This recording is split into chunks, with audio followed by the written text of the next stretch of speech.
Hello, and you're all very welcome along to another episode of the Gaelic Statsman Podcast. I'm your host, Matthew Hurling, and I'm joined here by Jason Keelan for the Loaf of Bread Gaelic Podcast to discuss this weekend's games in football, hurling, LGFA, Camogie, the whole shebang. Obviously, there's a lot of games to get through. It's probably the busiest weekend of the championship yet, with the All-Ireland series starting this weekend with the group stage. You have the Talton Cup beginning as well. The hurling is probably a bigger weekend than any other, with the Munster Championship coming to fever pitch. You have the Leinster Championship being probably the most exciting in recent memory, and you have the Joe McDonagh, Christy Ring, Nicky Rackard, all them competitions to get through as well. So just before I start the podcast, shout out to our sponsors at Capture Athletics. If you want the best gear around, check them out if you haven't already. So yeah, Jason, how you been over the last few weeks or so? The championship is coming to fever pitch more so the last few weeks than the start of the season. The start of the season kind of was a slow burner in maybe football, maybe not hurling, but football more so. But it's coming to fever pitch right about now. Yeah, thanks a million, Matt. Good to be back on again with you. Yeah, slow burner definitely to start, and definitely things getting going now. Was delighted that my own Westmeath managed to sneak their way into Sam Maguire after the most horrific of days against Wicklow. Never like relying on other people. Hurler's not going so good, really.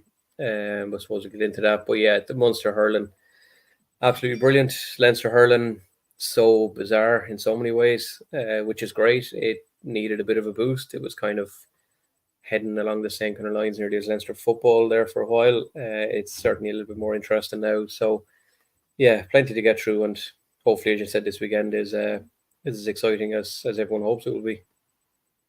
Hopefully so, yeah. And as you said, Leinster hurling there is probably more exciting, way more exciting than the football anyway. It's absolutely brilliant. And Denise, a regular contributor to the podcast here, says hello to you both. Hello, Denise. Thanks for joining us this evening. And I suppose no place better than any other to start off in the Munster Championship and with this game, Tipperary against Cork in Semple Stadium, Thurles at 4 p.m. live on RT2 on Sunday. And the scenario in this, whoever loses this game is out of Championship 2024. A draw will eliminate Cork, but a draw might be good enough for Tipperary, but it obviously wouldn't be ideal for them given the situation they are in at the moment. And just a shameless plug there, I wanted to show you the table of the Munster Championship just before we get going on the games. It is a tight one, as Jason mentioned at the start of the show. So this is the standings of the Munster Championship as we move into match day 4, so we're moving into the second last match of the Munster Championship. So Limerick at the top, sitting pretty. They are playing this weekend, obviously. You have Waterford at second, Clare at third. Both of them are playing, and we'll discuss that later on. That game, Cork and Tipperary, as we mentioned before, it's a must-win for both sides. So crucial game for Cork and Tipperary this, Jason. And Cork, their season starts to be revitalised after that win over Limerick last weekend. Tipperary are kind of waiting for that revitalisation to come, but will it come this weekend? Yeah, it's a tough one to know. Like Tip have been, I don't know what word you'd use, abject by their traditional high standards. I was only chatting with my neighbour down home, Barry Kelly, obviously referee. We were chatting a bit about Tipperary there recently, and I was just saying that there has to be some kind of disconnect between the clubs and the county, because it's not as kind of settled as it used to be. You know, traditionally Tipperary will be, you know, on the top in the country, and you see them sitting there so far down the table. It's just it's quite strange in some ways. The fact they scored so little from play against Limerick, they never really put it up to them, which was kind of frustrating. It's the same kind of names that you're still relying on. There's no real massive young star who's come through and taken the team on. For Cork, Fitzgibbon obviously has been immense. You still have Harnedy, Horgan, what's the other guy, Shane Barrett. They're the kind of, I suppose, main threats for scoring. Like I think Cork might just have the upper hand given the way that the Limerick game went. They'll be absolutely buzzing. Obviously, you've been down in Cork, you know a little bit more than me as well, but they weren't, you know, it was a titanic game against Limerick, but, you know, they could still be a bit more from Cork. Maybe that might be the thing that might push them on a bit.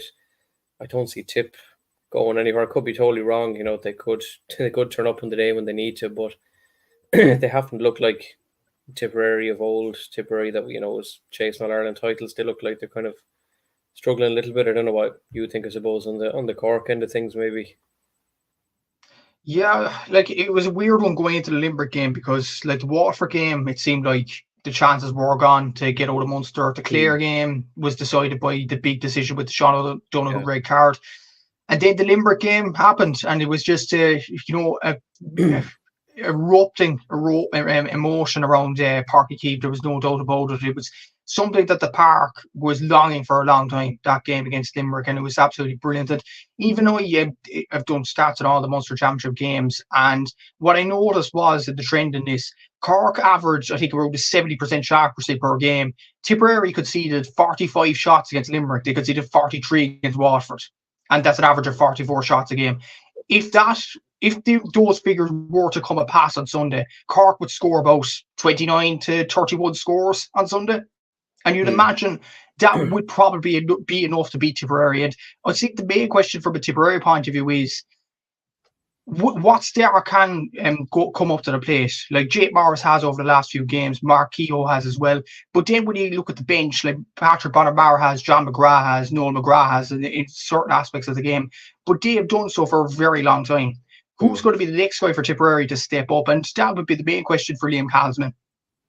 Yeah, it would be. And like you mentioned a lot of players' names there, like, and Jason Ford on the freeze is still so essential to them. And it's disappointing if you're a Tip fan, I think, because it's not like they're stuck for players. It's not like there's, everyone in Tip suddenly has to convert to play football and they're all stopped playing hurling. Like there's plenty of choice for them, and it's just not translating, particularly with the county, whatever it is. And I don't know, like you were saying there with the stats, like that's 44 shots on average per game. Like realistically, Cork have the sharpshooters to put away 30 plus of them. And I don't see Tip, bar the Cork backline decides to go mad and concede frees all over the place. I think they'll shut them down pretty handily enough. I don't see it being the end-to-end kind of game, that Cork and Limerick was for a good while, and a few other the Leinster games have been as well. The two of them are at the bottom of the table, but it could end up being a slightly more one-sided affair with maybe Cork coming out, comfortable enough winners at the end, dare I say. Might be putting my head in the line, but I haven't been impressed by Tip this season. I haven't been impressed by them in a while. They just look, I don't know, they're just missing something. There's always the X factor player with Tip who grabs the headlines, and you'd know him on the street if you saw him and everything. And they're not there. Like you look at their scoring thing. I know you've done the stats to the end on them all, but like anything I remember just seems to be Jason Ford 8 frees, Jason Ford 7 frees, Jason Ford something.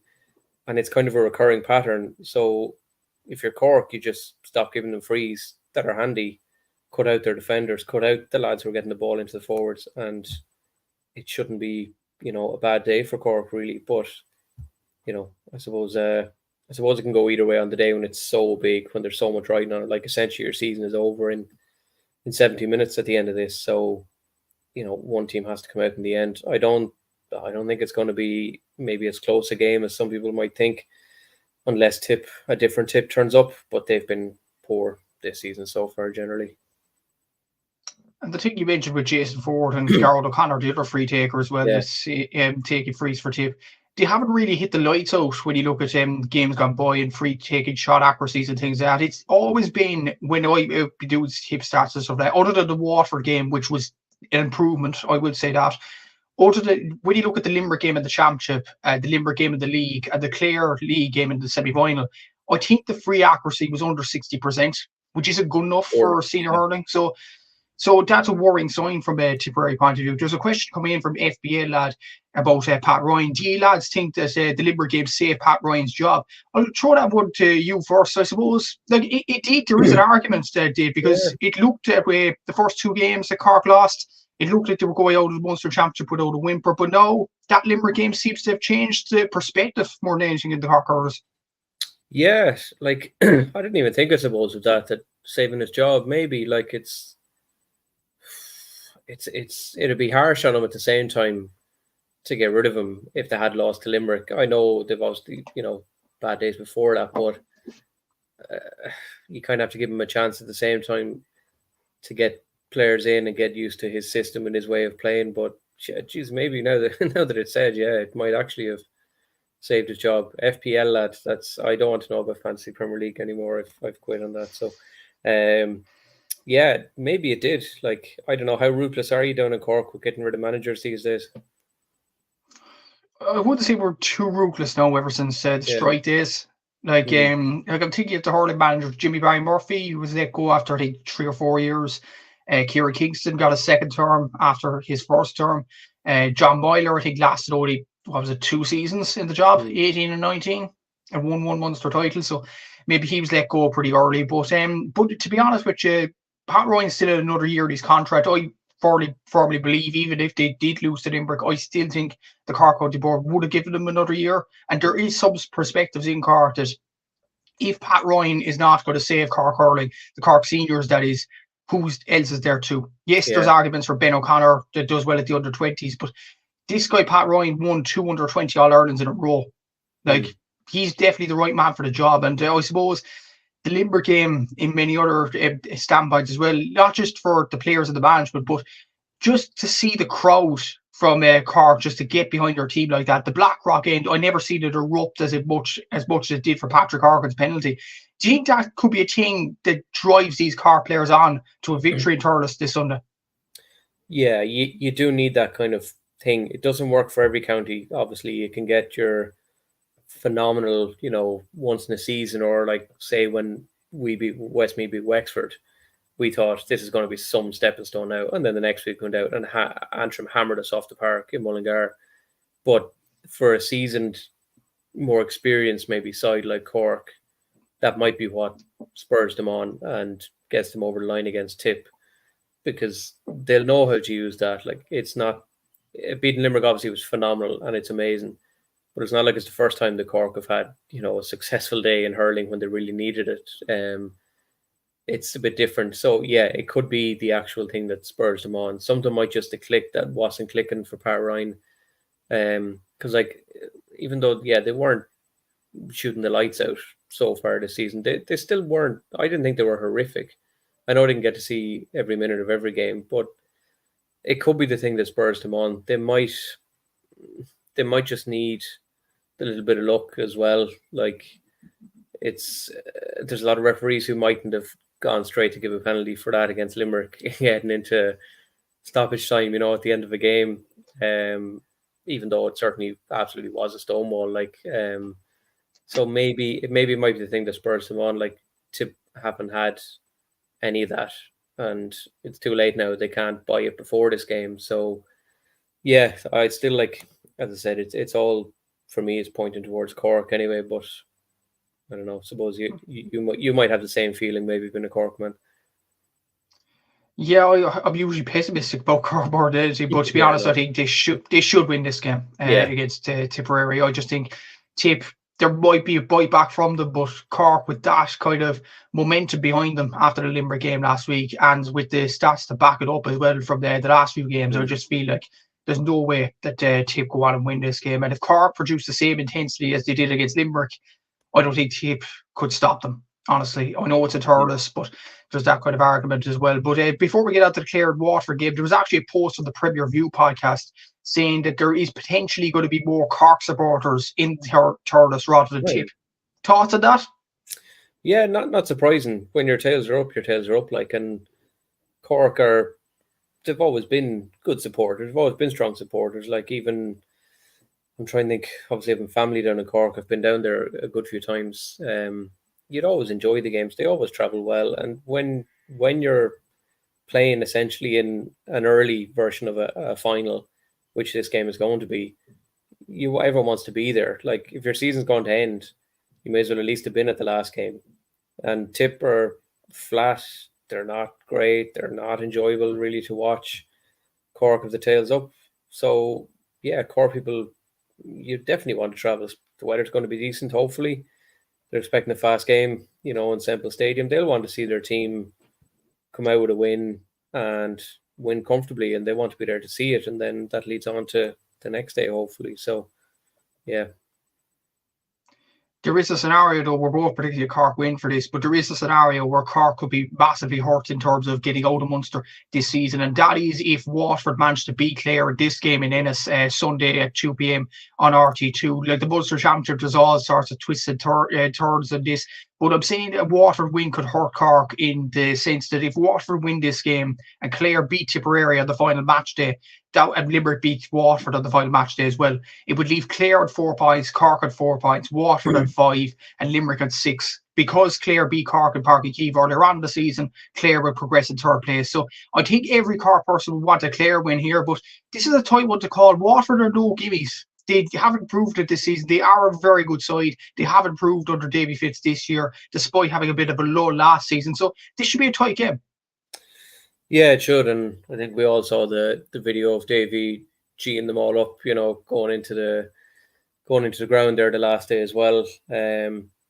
Waterford are kind of, in some ways, no offense here, obviously, they're a little bit like the Cork footballers. There's names who've been there forever and eternity, and you're wondering in some kind of ways how they're still there and nobody else has come through. But Davy was under a little bit of pressure. That win over Cork and then the draw with Tip, wasn't it? Has really kind of transformed a little bit. It's a tough one to predict. Like Clare have been through two, what would you say, titanic battles already, losing to Limerick and then beating Cork, wasn't it? Yeah, they were the two. You've two teams who could cancel each other out. You could end up with a very cagey kind of affair, but I don't think Munster hurling is really built around that. So I'd be expecting big things from both sides. I do like Clare. I've always, since I was at the 2013, I think it was All-Ireland final, or whenever Shane O'Donnell got that hat-trick, I've always had a bit of love for him. He's still flying. He still poses a great threat. Mark Rogers obviously is pivotal as well. They maybe need a little bit more, obviously, than Aidan McCarthy. Something not going to freeze. They're going to need obviously more than that. They'll need to get more from play. Waterford will, try and hound them as much as they can. Davy will have them riled up like Rottweilers. So it could be the bigger of the games, maybe of the weekend. I just hope they don't cancel each other out. That would be the only thing, because there could be so much emphasis put on knocking the heads off each other that, it could be a poor scoring affair. But I don't know. I'm not Davy's biggest fan at all, but there's just something when they're on the run, they tend to be fairly good. And they were so bad recently, like that. There was no surprise that his name was in the spotlight, and now suddenly they're, it just takes a couple of games to get them back. So yeah, I hope it's a good game. I hope they don't cancel each other out. But I know you've obviously, from a core point, got your preferred winner. Yeah, you'd be hoping from a Cork point of view that Clare go on and win it. But going back to Cork and Tip, there was a question that actually came in from Denise. If you were Liam Cahill, who would you put on Brian Hayes? He was great in the last few matches, and definitely he was good against Limerick. And I suppose you could ask that out of any of the Tip defenders, who will go on who. Like, you have Craig Morgan there, you have Ronan Maher there, but you have some speedsters and some technically gifted hurlers in that Cork forward line. So Tip will find it difficult to get their man marking jobs right. And that's another aspect of the game where Tip will struggle going back to that. Yeah, like you could put Ronan Maher on him, obviously, or put your most experienced or your most physical or whatever, and just try and annoy him and get at him. But as you said, Brian Hayes is fantastic, but he's not the single Cork attack on his own. That attack is pretty, when it wants to score, it's well able to score. 328 against Limerick, is not easily done. I don't know, I don't think you can single out Brian Hayes and put someone on him. I think if you're Liam Cahill, you hope your six backs have done enough and are fit enough and strong enough to stay with them, and that they'll give them a hard time for a while as well, and just try and knock them off their perch easily enough. But yeah, I get what Denise is asking. Brian Hayes obviously is, making headlines, but there's plenty of Cork lads who can make headlines, and it doesn't have to come from the six forwards, around midfield as well. There's nothing to say that the lads there won't be chipping in with scores as well. So I think Tip are under massive pressure. I think Cork blitz them. Yeah, definitely so. And even go back to Clare, Waterford, Waterford getting, as you mentioned there, winning a draw in their first two games against Cork and Tip respectively. Do you think from a Waterford point of view, if they don't get out of Munster this year, is there a question that will they ever get out of this Munster group? Because it's so competitive each and every season, and they have performed to the best of their ability in this Munster Championship, but they've got more points than they've ever got in a Munster group, as far as I know anyway. So this is probably a big opportunity for Davy Fitzman to seize that opportunity and get into the knockout stage to the All-Ireland at least. Yeah, it's only kind of, when you say it like that, the first thing that came to my head was like Italy in the Six Nations. It's like for every step of improvement that Italy make in the Six Nations, the other teams make 4 or 5. And it looks great when like Italy get a try or two in a game, or they beat Wales or somebody, and then the rest of them, they'll still blitz them. So Waterford are kind of at that where this might be great under Davy, where, yeah, it's a win and a draw and it's, things are getting better. But Clare, Limerick, Cork, maybe not Tip, but certainly others, in Munster are, maybe flying further ahead of them. So, yeah, they need to win this one to get out. If they don't, then, yeah, you could be looking at that, story that's written in years to come where Waterford constantly were the bridesmaids, but never the bride, constantly stuck in Munster, never able to get past it. So, yeah, as much as when you say it that way, I suppose, as much as Davy is maybe riding the crest of a wave at the minute with the win and the draw and things are looking rosier, it's very easy for the tide to come in and pull it all from underneath them. And this weekend, it could have a big effect on Waterford's Munster and the rest of their season as well. Definitely. So would you be backing Waterford to win this game potentially in Ennis, or do you think Clare will win it? Oh, it's realistically, I think Clare should beat them. I think the forwards have just too much for the backs, particularly. I think Shane O'Donnell, when he gets going, could be great. I'm going to say Clare. Yeah, I think they'll just have enough to get past them, and yeah, Waterford could be a win, a draw, and a loss, then 1-1-1. So I'll go with Clare. Yeah, and it'll be difficult for Waterford if it does come to fruition. You have to play Limerick the next week then, and that's going to be a difficult assignment, definitely. And I'm going to go for a Clare win as well at home in Ennis. So that's the Munster Championship wrapped up, and we'll move on to the Leinster Championship now. And as we mentioned at the start of the show, it's so unpredictable. Dublin at the top at the moment with 5 points, Kilkenny in second with 4, and then you have Wexford, Galway both on 3 points, Antrim on 2, and Carlow on 1. And Carlow's draw against Kilkenny has set it wide open, definitely. But there is a scenario where Carlow could get relegated this weekend. More on that later. But we will move on to the first game, and it is live on GA Go this weekend. It is Dublin against Kilkenny in the Leinster Senior Hurling Championship on Saturday at 6 p.m. Jason, is this a big opportunity for the Dubs to get to a Leinster final and beat Kilkenny finally? Yeah, if you told me a couple of months ago that Dublin were going to be in this position, I probably would have laughed a little bit. I was commentating in the sports campus on a different game, and over my head in the studio behind were Dublin dissecting the destruction that they suffered against Limerick and also getting their team photos taken. I'd say they spent 10 minutes looking at the game and the other hour getting their photos taken. So I was kind of like, well, these lads clearly aren't too fussed about things. They're just going to toddle their way through Leinster, see where it comes out. But Micheál Donoghue and the lads have obviously done something to get them going. You would expect Kilkenny to win, given that the Carlow thing was such, from their standard, a failure. And in some people on Twitter, I know, calling it like a dark day for Kilkenny and all this. So Kilkenny should, come back bouncing. But Dublin are flying. And they do need more than Donald Burke freeze to get them over the line. And Kilkenny haven't come back. Actually, is it 2 draws? They drew before that as well, didn't they? They drew against Galway as well, so yeah, 2 draws. Yeah, so they really need to win. Just to, not. They don't want to let things, slip away too much and give Dublin all the limelight as well. A Dublin win would be phenomenal for Leinster hurling, and I think for the All Ireland as a whole. So I still think Kilkenny have enough. I don't think they could do 2 draws and a defeat. That would be that would be like story headline making of itself. So I think Kilkenny should get past them, but Dublin is Dublin, and they're certainly no more than like in the Munster Championship when a team is going well, putting up decent scores. You can't look too far past them either. So maybe it's just Dublin's year. Maybe, who knows?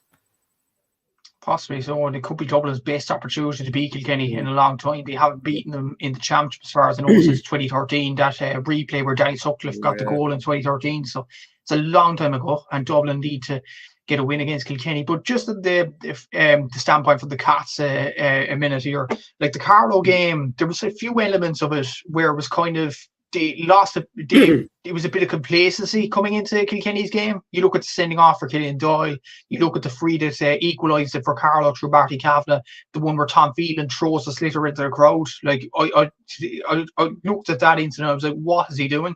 But is it almost like Kilkenny were kind of going into the game against Carlow and going into the game against Galway beforehand thinking we're going to win this and we might go at maybe 50-60% and we'll be fine here? Or do you think just Carlow and Galway performed to their utmost ability and got draw, particularly Carlow, and got the draw out of the game? Yeah, you have to ask though as well. Like, I know we can't keep looking back at the past, but if Brian Cody was in charge, would any of those things be allowed to happen? Like, I maybe it's just a change in culture in Kilkenny hurling under new management and everything. I know it's not that new as such, but I don't think a few years ago that would have been allowed to have happened. I think chucking the ball into the crowd, you would have found yourself very quickly dragged off the pitch, battered to death, and put on the bench the next day. I don't think that would have been accepted at all. Little bit needless, a little bit kind of, I don't know, is it showing a touch of fear that a Kilkenny player needs to do that? Like, no offense to Carlow, but like, do you need to do that really? You shouldn't be under that kind of stress or strain. You should be coasting through these games. Like, there's no reason that Carlow should be doing this to anybody of the kind of historical standard of Kilkenny. So I don't think there is maybe, you're probably right. There is probably a little bit of, we only need to play 50-60% to beat these lads. And if we only beat them by a few, so what? We get the points. But there's another side to that I still think Brian Cody would never let that happen.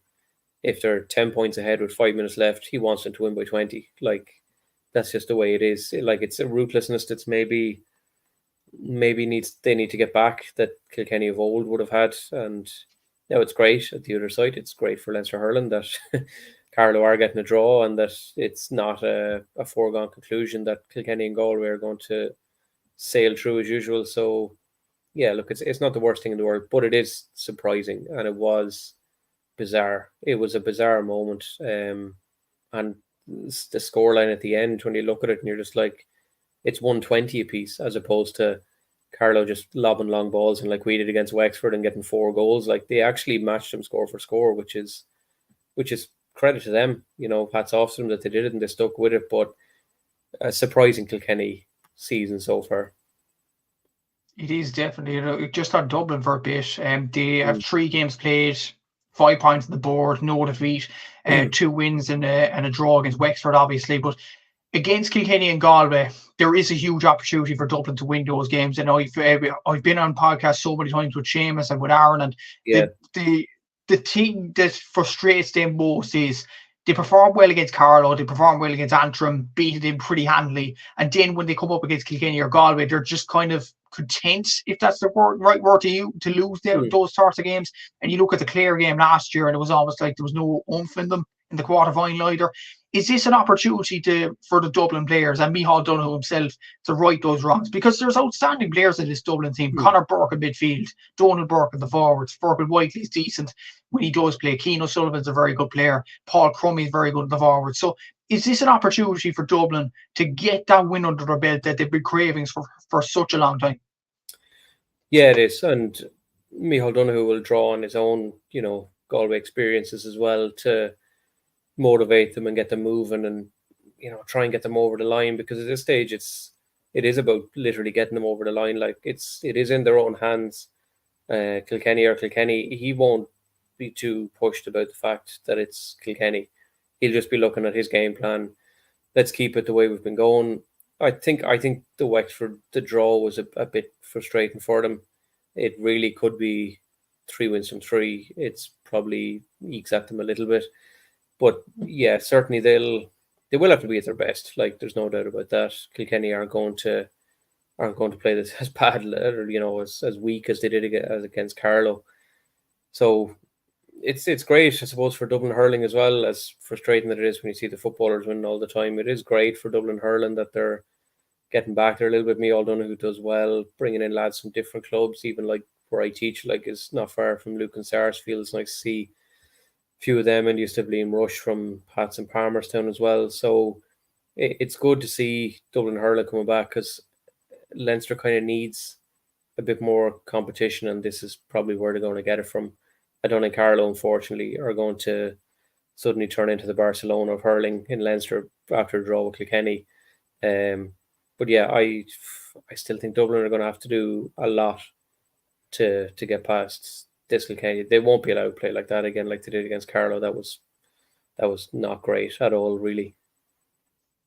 So are you backing Kilkenny to win this game, or do you think if Dublin produce as good as they're capable of doing, is there a chance that the Dubs do it? There is a chance. Like, I couldn't rule them out. But I don't know, maybe it's they're just having a bad run and a bad few games, but I don't think Kilkenny can do that again. Surely they can't do that again. Like, that's like Westmeath against Wexford last year. It's that flash in the pan moment that a weaker, inverted commas, team gets one over, gets something off, a Titanic kind of team. I don't think Kilkenny can be that bad again. So I think Kilkenny will win, not by a lot, but they'll probably win. I'm going to go for a shocker. I'm going to go for Dublin. Nice. I'm going to do it. I think there's something different about this Dublin team, and the way that me O'Donoghue has got them prepared. I just think, and it's a bigger opportunity than many people would have envisaged with Dublin beating Kenny over the last few seasons. As well as that, there are rumours that this game is going to be a sellout. And that probably suggests to me that Dublin hurling folk will get behind their team this weekend. Yeah. So I think there could be a shock at the cards here. I think Dublin could easily beat Kilkenny and board and seal a Leinster final spot. And you look at the last 2 games, Antrim against Galway in Corgan Park at 2 p.m. on Saturday. Could Antrim pull it off again? I know they got hammered by Dublin last weekend, but their last home game against Wexford, they beat them, obviously. Galway are not going well at all. So is there an opportunity to Antrim pull off the shock here? Yeah, Antrim have had such a strange kind of campaign. Often they got blitzed, then they won, then they got blitzed again, I think. So they're a strange one. There's a bit like some of the teams. Is it Young Cunning? Isn't that his name? Conal Cunning, yeah. Yeah, they kind of rely on maybe excessively. Now, at the same time, they're not a team that has thousands of players to choose from. They have to find their star players.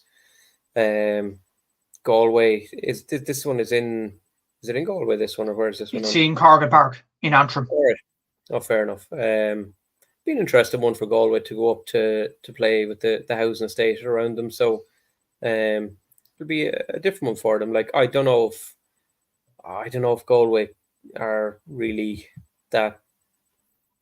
Don't find Antrim. They're not that far down that they will get anything other than a confident win, like between Nyland, Glennon, Concannon, Whelan, Lee, Mannion. Like, they've plenty of names you can rattle off, and I think they should have too much.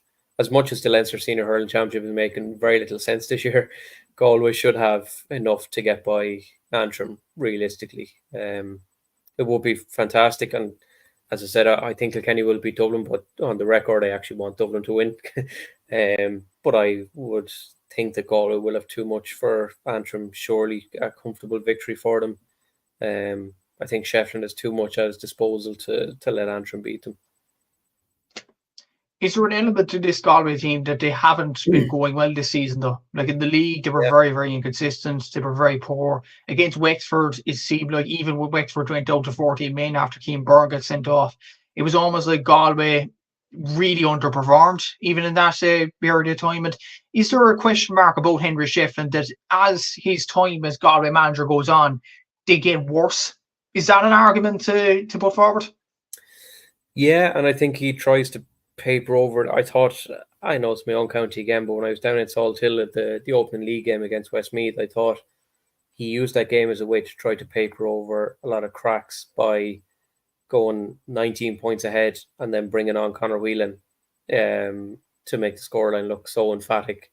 And even all the Galway media who were beside me were like, this is such a pointless exercise. They were like, get the young lads playing, give them a go, have a full in-depth squad built for championship time when you're actually going to need it, because he's not, I wouldn't say he's overly popular in Galway. I get sense, particularly from going to a few games like I'm in around the media and stuff, he's under pressure to win big time, because he will get the door very quickly if he doesn't produce something this season. So they haven't been great. You are right.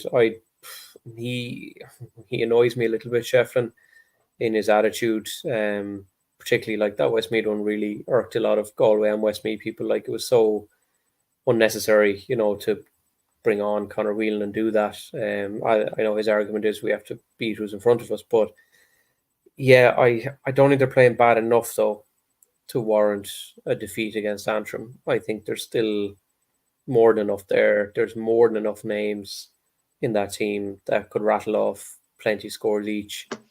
I hope Antrim gives them a good game, but I can only see this going one way, I'm afraid, and it's very much maroon. So yeah, much like Westmeath, I suppose. But to be honest, like I think Antrim could put up a test, and I do think Galway will win the game. And I agree with you on that prediction. But just to play devil's advocate for a bit from a Galway standpoint, if they were to lose this game and to end up at 3 points, only 2 points clear of Carlow, at last spot in Leinster, that must be an absolute disaster if it was to happen for Galway. And I suppose at the end of the season, that would be almost like Henry Shefflin, you're out the door. Yeah, he'll go. I feel whether if he doesn't win something, he's gone. I don't see the Galway public putting up with him. I don't know if I was only chatting to my friend here. Like, we were chatting about Galway there, and the whole team bonding thing. I think Cork had something similar where half the lads came back in a different plane. So it's not exactly the best team bonding exercise in the world. But if he doesn't win something, Leinster ideally is probably his realistic target. He'll be gone. Like, I don't see him hanging around. Like, what are they keeping him for, really? As you said, it seems like things are getting worse the longer he's there. I don't know if the players are really playing for him that much. They still are Galway. They'll still beat Antrim. But long term, he doesn't seem like he is the answer to their prayers, really. That I don't know, is it just the fact that he's a Kilkenny man and Galway have a lot of dislike towards him personally because of past experiences? But I think the next Galway manager will probably be somebody a bit more internal, shall we say. Yeah, like that's what Seamus was talking about in this very podcast last year about Henry Shefflin actually being in Galway management. It's almost like he's there as a Kilkenny kind of agent to tell the Kilkenny players, okay, who to watch: Evan Nyland, Gavin Lee, Ronan Glenn, and whoever. And it's just like, it's such a pointless exercise for Galway, and it's really, really poor from their standpoint. And they haven't won a Leinster title since 2018. If they were to win it this year, that's 7 years without it. Well, what have they actually got out of his reign, really? Like, very little. There's names that are coming through, but those names, I reckon, would have come true regardless of whether he was there or not. Like, it doesn't take a brain surgeon to spot the talent in a team. So, as a collective, I don't think he's brought much, if anything, to Galway, bar hammering teams who are far below them in ability. So, yeah, I don't see him lasting. Like, you'd want to win the All-Ireland to have any hope of getting another contract to Galway, I'd say. Definitely so. Even a Leinster title wouldn't suffice for poor Henry. But we'll both predict that Galway will win this game against Antrim. And if they lose, you'd be extremely worried as a Galway fan. Going to the last game, and speaking of teams that do drop the ball are capable of it, Wexford are definitely capable of it. They're going to Carlow this weekend on Sunday at 3 p.m. It couldn't happen again, could it, Jason? Carlow to beat Wexford. Can it happen? Yeah, it could. And I'd only love to see it. I don't know, are Wexford over-reliant on like Lee and Rory O'Connor and who else we got, like Mark Fanning? Like, are they over-reliant on the same lads? Like, have Carlow got another, 70 minutes of magic from Marty Kavanagh or somebody? I don't know.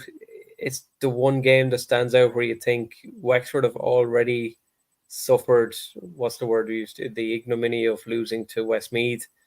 There's no reason to say they can't lose to Carlow as well. Like, Carlow would be about at this moment in time where Westmeath would be. Carlow probably even slightly better.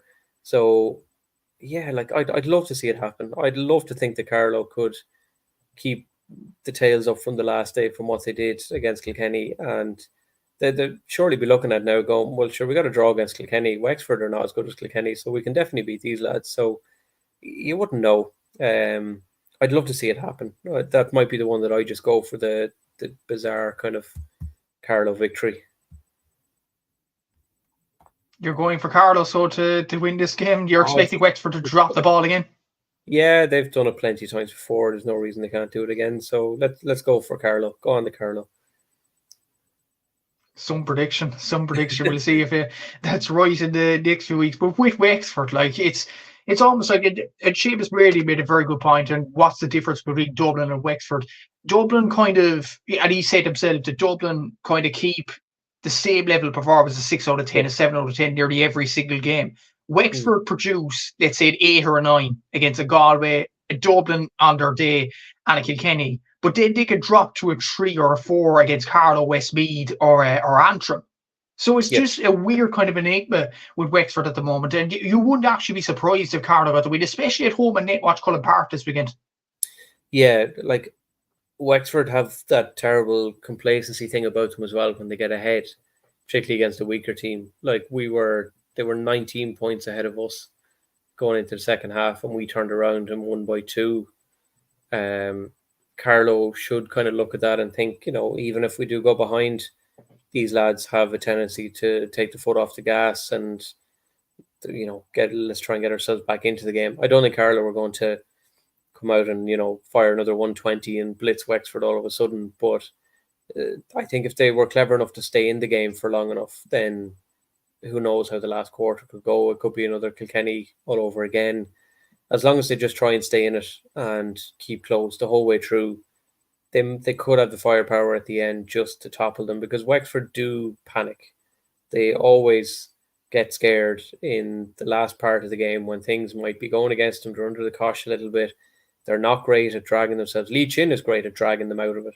But if you can't get Lee Chin to drag them out of it on his own, there's very few other lads who are going to stand up and say, I'll do it. So that's where Carlow maybe could find it. I'm certainly not saying Carlow are going to win comfortably at all, but they could nick a famous last minute winner from somewhere. They could knock another sideline over or something, who knows. But yeah, I just for the crack, I'm going to go for Carlow. I just love to see them win again. I think everyone in the neutral standpoint would love Carlow to get the result this weekend. You're predicting a Carlow win. Look, I predicted Dublin to beat Kilkenny. I'm not going for another shock. I'll just be playing the safe option here. I'm going to go for Wexford to win it. But honestly, wouldn't be surprised if Carlow turned them over. It's just the common team with Wexford at this particular moment in time. But that's the Leinster Hurling Championship wrapped up. We now move on to the Joe McDonagh Cup, and this is a group viewing for Jason here. Westmeath down 5th here, but we have Laois at the top with 6 points. Offaly Kerry both on 2, or both on 4, should I say. Both in joint second. They play each other this weekend, as seen this weekend's fixtures below. You have Down in 4th, you have Westmeath in 5th, and you have Meath in 6th place. And moving on to the games there, if I can I'll just take the table off and we'll move on to the game. So Offaly against Kerry is the main game this weekend in the Joe McDonagh Cup live on Clubber on Sunday at 1 p.m. And you feel like, Jason, the winner of this game is probably going to be in that final against Laois. Yeah, Offaly, of course, have the screeny effect, as Will O'Callaghan is now calling it as well. Like he's been some fine, to be fair. Kerry, yeah, they came to Mullingar and beat us by 6 comfortably without Conway. I think as great as Kerry are at the moment in terms of, building themselves in hurling, I think Offaly and particularly like Adam Screeney and Rigney and all them, they'll have just too much for them. As even though they're neighbours, and I have great, love-hate with Offaly people generally, some of them I work with great old banter, but it is brilliant to see them getting some results again and getting themselves back up a little bit, even if it is to Joe McDonagh and it's historically not their level. It is great to see them back up and running again. And to be fair, it is also great to see Kerry Hurling getting on the board a little bit as well. And they are the 2 best teams in the competition. They awfully beat Westmeath, playing the entire game minus 25 seconds with 14 men. So they won't have any problems playing against Kerry. Kerry will find it a bit tricky, I think, going to Offaly to play a team with such a kind of high stature as such. It should be a good game, but I expect Offaly to come out on top. I think as long as Adam Screeney performs, I reckon they'll be fine. Yeah, Adam Screeney was outstanding last night, obviously, for the game against Kilkenny in the under 20. Yeah. So was Shane Rigney as well. So they have a brilliant amount of young players coming through, and they'll probably go for an Offaly win in that game as well. And moving on to the next game, and this is at the other end of the table, Westmeath against Meath at 6 p.m. on Saturday in the Joe McDonagh Cup. Surprising this is on club or anything like that. As far as I know, it's not even being streamed anywhere. I don't know. Would you know, Jason? Is it being streamed anywhere? Or? We have it on ERV TV, all right. It's like I'm not in Joe Fortune's good books at the moment these days. Bring up the table now again, because it's a crucial game. This, like it's like I wrote an article a couple of weeks ago for the local paper in Westmeath. I wasn't personally attacking Joe Fortune by any means, but he did say something after the Kerry game that irked me a little bit in the interview we did with him, where he said that was Westmeath's level. And that bothered me a little bit because that's not Westmeath's level. Like, we are far, far more capable of, like, that table. When you put it up earlier, it's the first time I'd actually seen the table, and I went, Jesus, it's actually way worse looking than I thought. It's like, as a Man United fan, looking at the goal difference of -3 and thinking, like, what is going on? Like, that's not at all where we are. Like, you don't have All-Star nominees when you're 5th in the Joe McDonagh. Like, so there's something amiss somewhere, and yeah, Joe Fortune is not my biggest. I'm not in his Christmas card list, put it that way, at the moment. I asked a lot of questions about why there are so many good players in Westmeath. Why is there such a disconnect and such an issue playing for the county against, no offense to the teams in the Joe McDonagh, but we should be in Leinster, even if we are getting beaten by bigger teams or whatever. We should be up there. Meath are the whipping boys of the Joe McDonagh, but I can't tell you that Westmeath are definitely going to win this one, because I don't know, and I don't mean the Westmeath players. I mean, I just don't see that there's a confidence there. The lads look so flat, and the Kerry game was an eye-opener. Like, I thought, Joe Fortune's thing in the league was, after the goal game, when I stood outside the tunnel with him, he said, you can write in the papers, write that these lads want to play the big teams, even if they are getting beaten, because they'll learn from it. And when it comes to Joe McDonagh time, they'll be better for it. Joe McDonagh is nearly over for us. And at the moment, we're playing essentially a relegation game. And it just isn't sitting right with anybody I've talked to in Westmeath, not even in the media, just in hurling circles in general. It's not sitting with anybody. Like Killian Doyle, Jogger Doyle, like, we have so many names that are top hurlers, like, and I don't mean just for the club, like for Westmeath, and it's just not working out right. Like, Kerry was, no offense to Kerry, but it was an embarrassment for us, for them to come to Mullingar and stroll past us. Like, they literally, like, I know they got the goal near the end to make it look very comfortable, but they were far better than the 3-point win. Meath are, they're here, but they're going back, basically, unless they can pull something out of the bag at the weekend. Like, I think Westmeath will win, but I'm not sitting here thinking, it's going to be a 30-point hammer. And if it is, great. But we're not at the races at the moment, and there's something not right, and I'm not sure what it is, but I think we need to win. We need to win well. We need to play well, just to get something back in the county, because it's not going great these days. And the thing is, as well, would it be right to say this, Jason? The last game is against Laois, and they're top of the Joe McDonagh. So yeah. It's crucial that Westmeath win this game this weekend, especially against a B team that, no offence, but they did lose their manager before the championship even began. Yeah. So if Westmeath don't win this game, like, you question what on earth is going on. So it's a big game. Yeah, like I've been asking the question for a couple of weeks, and I'm not on my own asking them. I just decided I'll put them on paper in some form and actually ask them, as opposed to chatting among people. And Laois are, like, as I said, it is comparing like United in the table to Arsenal or Liverpool or someone. The Laois are 50, 60 points better off than us, like, in difference as well. Like, that's not reality for us in some ways. It is, because it's there and you can see it. But in wider terms, it's not reality at all. Like, this is not Westmeath hurling. This is not the team that, won the first Christy Ring. And as generally, as I said in the article before, we work in progression in inches rather than miles. And we're happy to take an inch here and there as long as we keep taking them. But it just feels like that for the last inch we've taken, we've gone back 3-4 miles, and there's something wrong somewhere. I don't know what it is, but we have to win this weekend, because Laois are probably going to beat us at the way things are.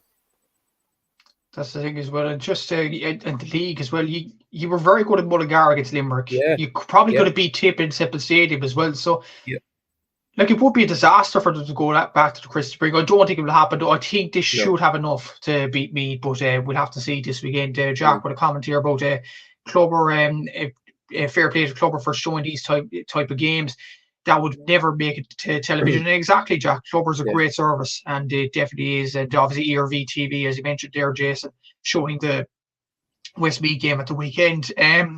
The last game is Laois against Down on Saturday at 3 p.m. on Clubber. To be honest, it's not that Ronan Sheehan side are tactically inept or something like that. They are mid-table and doing really well in this competition, but Laois are a serious train at the moment. They've won all 3 games so far, and they probably are going to win a 4th. Yeah, I would say so, yeah. And just when you had the table up there, it's only after kind of hitting me that our only point is the last second equaliser against Down in Ballycran last week or the other week. Like, if that didn't go over from Jogger, like, we're on 0 points with Meath and fighting them for scoring difference. Like, that is... Anyway, I'm not going to go into that because I'll only start ranting again. Laois should comfortably beat Down. Down are, to be fair to them, they were good against Westmeath. There's plenty of promise in terms of scoring for them. Defensively, they're a little bit ropey. But if they could get the ball up, they might get, decent score against Laois. But I think Laois will hammer in goals fairly rapidly, and I can only see that one going one way. It's Laois to stay top, absolutely. Yeah, it's probably going to be Laois Offaly final, the way things are going at the moment. But that's the Joe McDonagh Cup sorted. We move on to the final round in the lower tier hurling competition. So the Christy Ring starting off with, and I will show you the table for the Christy Ring as we go into the last round of games. So at the top, you have Kildare on 8 points. Derry and London both on 6. Obviously, Derry throwing the spanner in the works last week by beating London in one big last week. Wicklow and Tyrone are playing each other, but essentially it's a nothing game because Sligo are at the bottom and they cannot catch Tyrone and Wicklow because of mathematics and stuff like that. So Sligo, as far as I know, are already down to the Nicky Rackard. So it is all eyes on the top 3 here. And the main game there at the bottom of the screen there is London against Kildare on Saturday at 1 p.m. Sligo are playing Derry in the other game at 1 p.m. And if London managed to beat Kildare and Derry beat Sligo as expected, all 3 sides will be on 8 points. And then it goes down to points difference. At the moment, Kildare are on 66. Derry are on 26 and London are on 40. So Derry would miss out if that was the case, but obviously they could run a muck on Sligo considering they're bottom of the table. So quite an interesting weekend awaits here, Jason, especially at that time on Saturday at 1 p.m. Yeah, I obviously have a bit of a graph for London with doing a lot of the international GA, and I know a couple of lads over there. It's great for them, and it's great that they've kind of found their hurling level as well. I didn't realise the scenario was actually as tense and tight as you kind of showed there. Derry should put up a bit of a cricket score, I'd say, against Sligo. So London would have to beat Kildare and beat them, well enough. It's going to be fascinating when you look at how the difference could go plus and minus if the results went the way that they could. There's nothing to say they won't. So yeah, I would obviously be rooting for London, and I have a couple of friends up in the Derry hurling as well. So I'd love to see the two of them. I'd love to see London in particular try and get through. Kildare, though, to be fair to them, it's good that their hurling side is producing. They've been threatening for quite a while. Was it David Herity or someone in there? They were threatening for a while to sort of open up a little bit with hurling, and it kind of fell by the wayside and it never really materialised. So it would be great for them to win. It'd be great for them to come up to Joe McDonagh next year, or someone I can't tell you how much I'd love to see London in the Joe McDonagh next year. It would just be brilliant for London hurling. But I can only see Derry and Kildare winning. I think I would be shocked if London were able to keep things going and turn over a Kildare team who are firing scores all over the place. Sligo are dusted. They're gone anyway. So yeah, I think Derry and Kildare probably are your winners there, I'd say. It'd probably be Derry, Kildare. I have a soft spot for London as well because there is a player, that London team from near my area in West Cork, called Ronan Crowley from Bandon. So yeah, hopefully London reach the final. I'd love them to do it, obviously. Kildare, very good team. Brian Dowling, the former Kilkenny Camogie manager's over them now this year. So it's going to be difficult for them to beat them. And Derry as well, I'd imagine they'll put up a cricket score against Sligo. So it's going to be difficult to see. But I'm going to say Kildare and London make the final and Derry just miss out. I don't think they'll do quite enough against Sligo. Would I expect them to beat by 20 points? Maybe so, but London could easily beat Kildare by about 7, and that'll be enough to get them over the line. So I'm going to go for a London-Kildare final just because I just want London in the final. We'll have to see how it... Exactly. I think most people would want London in the final as well. The Nicky Rackard Cup is going to the last round as well this weekend. They'll bring up the table and the fixtures for that as well. So at the top, you have Donegal are safely over the hills and far away into the Nicky Rackard Cup final on 8 points. It goes down to the first game on the list there, Roscommon against Mayo on Saturday at 1 p.m. The winner will join Donegal in the final. Mayo, a draw is enough for them. Roscommon have to win this game given the points difference in the table there. And as for the bottom of the table, Monaghan need to win against Armagh to keep their hopes alive of staying up in the Nicky Rackard Cup. So an interesting weekend in store, this too. Yeah, Monaghan obviously down at the bottom are going to need a fairly hefty turnaround if they're going to overtake Armagh. That's a big swing for a team who are on nothing and are crucified by a score difference. The crack is really in the West, with Mayo, Roscommon. It's, I'd say a good article this week would be writing about Mayo and Roscommon and then saying it's actually about the Nicky Rackard hurling as opposed to football. So you have to fancy Mayo. Just a little bit more experience in there, and the fact they've racked up such decent scores so far. Roscommon have, suffered a little bit in, I'm trying to remember which game it was. They weren't great, but their scoring difference isn't really helping. They are going to need, just to win. And that's it. It doesn't matter if it's by 1 or by 20. But I fancy Mayo to comfortably get past them, I would say. Yeah, I'd say Mayo will win that game as well. I'd bat Mayo to win the Nicky Rackard Cup from the very start. Yeah. And Donegal have looked very good, in fairness. They have a lot of good scores, but I'd fancy Mayo to get to the final to join them. And finally, onto the Lory Meagher Cup in the hurling sphere before we get on to the Camogie provincial finals and look at the Lory Meagher table. I'll bring it up here. Obviously, for obvious reasons, there's no relegation in this, so it goes down to promotion. And I actually did a few calculations beforehand. Because Longford beat Cavan in match day 4, in the match day before this, Longford have a better head-to-head than Cavan. So if Fermanagh and Longford were to draw their game on Saturday at 1 p.m, then Fermanagh and Longford are in the final regardless of what happens with Cavan's game against Leitrim. I haven't seen a situation like this. Could there be a bit of match fixing in this, Jason, do you think? Longford lads wouldn't be great at that now. They wouldn't. I could say that because I know I've got family up there, so I can say it. They probably wouldn't be great now at that kind of thing, at organising it. They probably try it and they probably end up winning or losing by a point. So, no, like Longford Hurling it's essentially a 3 or 4 club, tournament in camogie circles. They're camogie playing Westmeath most of the time, or used to before COVID. So it's good to see them, back up and running again. I know John Mulhern used to be in there as one of their kind of star players. So don't know if he's I haven't chatted to him in a while, but I would say, yeah, like it'd be handy for them if they just drew. That would be great for the two of them. But someone is probably going to win. That I think Longford could win, and then Cavan, the other one against Leitrim. Yeah, you'd fancy Cavan a little bit. My eyes are obviously down the bottom because Warwickshire and Lancashire have such insane rivalry over in Britain that regardless of whether there's relegation or not, that'll be one of the best games of the weekend because they'll be able to kill each other. So I would have thought Warwickshire would have been much stronger than Lancashire anyway, so I'd expect them to win. But yeah, Longford, I wouldn't put it past them to try and draw against Fermanagh and end up actually winning or losing the game. So that's a slight dig at all the Longford people. And just the fact that the Longford players, I actually see it from scores and stuff like that. They have a player called Cian Darcy. He plays for Kilroy McDonagh as a Tipperary. So that's quite a coup for Longford to have. Yeah, Kilroy, yeah, it was Diarmaid Cahill, the old Westmeath camogie manager last year, was Kilroy McDonagh's as well. Big club down there. Very formidable club. Big coup for them. I didn't actually realise they had somebody like that in the team. Their hurling is, it's kind of probably more mentioned nearly than the football these days. The football is kind of kept a bit quieter up there. It's not going that great. So yeah, hopefully it'd be nice to see them win.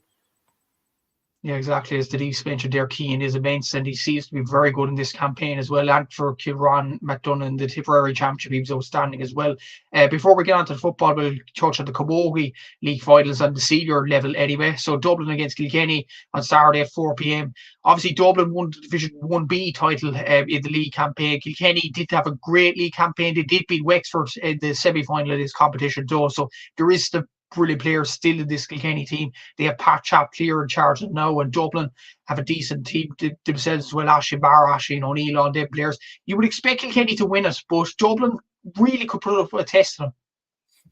Yeah, there's such a separation in the camogie between the province and the actual All Ireland that, like, we played Kilkenny in the opening round of Leinster, and it kind of just sort of drifted by because it's sort of that game that you just want to get out of the way. Like, they beat us 321 to 1-8, and we had just won Division 2 in Croke Park a couple of weeks before that. Like, they are a different animal of a team entirely, and they had players back from injury as well who are just, they're a formidable force. It is great that Dublin Camogie is flying high, but Kilkenny will definitely, I would say, have maybe 5 or 6 at least on Dublin in that one. Is Denise from Longford? I have to ask as well. I think she is, yeah. She's a regular contributor to the podcast, and she says that this game, Kilkenny by 3 or 4 points should have enough, yeah. I would say Kilkenny to win that game, just like Jason as well. And the final camogie game that we're going to discuss is the senior camogie final in Munster between Cork and Waterford at 1:45 live on Clubber. And again, it's great. Clubber showing these types of games as well. This is a repeat, obviously, of the All-Ireland final last year, where Cork absolutely went to town on Waterford. But let's not forget, in the Munster Championship last year, Waterford beat Cork. So, in Thurles, is there an opportunity that Waterford could put off a shock here against a decent Cork team? Yeah, decent Cork team. It's probably slightly better than decent, I would say. But yeah I don't think. Modest there. Yeah, I don't think Waterford really, like, it was brilliant to see, what they achieved last year. But like, it's Cork's to lose. I think it will be up there with like Carlow getting a draw against Kilkenny in the hurling, for Cork not to win this one by like 10 or 12, maybe at least. They're far too strong for Waterford, really. Yeah, I'd have to say that Cork want to win this game as well against a decent Waterford side, obviously. So, yeah, that is the hurling and the camogie